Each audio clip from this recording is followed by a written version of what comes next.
আসসালামু আলাইকুম সুপ্রিয় দর্শক। আমরা বাঙালি জাতি হিসাবে আমাদের আসলে গর্বের অনেক কিছু আছে। যেমন ধরেন যে এই যে আমার পিছনে যে ক্ষেত দেখতে পাচ্ছেন, এখানে আমরা ফসল ফলাই এবং হচ্ছে কি বিভিন্ন ফল ফলাদি আমরা এখানে এই জমি থেকেই পেয়ে থাকি। তো আমরা কি করি যে এইখানে আমরা কীটনাশক ব্যবহার করি। কীটনাশক ব্যবহার করার এমন এমন কীটনাশক আছে যেটা ব্যবহার করার 1 মাস পরে খাবারটি খেতে হয় বা 1 সপ্তাহ পরে এরকম টাইম দেওয়া থাকে। তা আমরা কি করি, সকালে স্প্রে করে তার কিছুক্ষণ পরেই আমরা নিয়ে চলে যাই বাজারে। বাজারে নিয়ে যেয়ে সেগুলো আবার দুপুরের মধ্যে রান্না হয়ে যায়। সেগুলো আমরা খাই, খাওয়ার পরে আমাদের দেখা যাচ্ছে যে লিভার, কিডনি, হ্যাঁ, হার্ট সব কিছুতে সমস্যা তৈরি হয়ে যায়।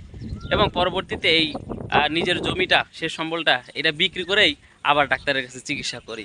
তো এই হচ্ছে যে আমাদের জীবন চক্র। অথচ একটু কীটনাশক ব্যবহারে আমরা সচেতন হলে অনেক রোগ থেকে আসলে বাঁচা যায়। আমাদের যে যত রোগ হয় আমাদের, তার 80 থেকে 90% হয় এই খাবারের কারণে। অথচ এই নীরব, যেটা আমাদের চোখে দেখা যায় না, নীরবভাবে ক্ষতি করে যাচ্ছে এই কীটনাশক।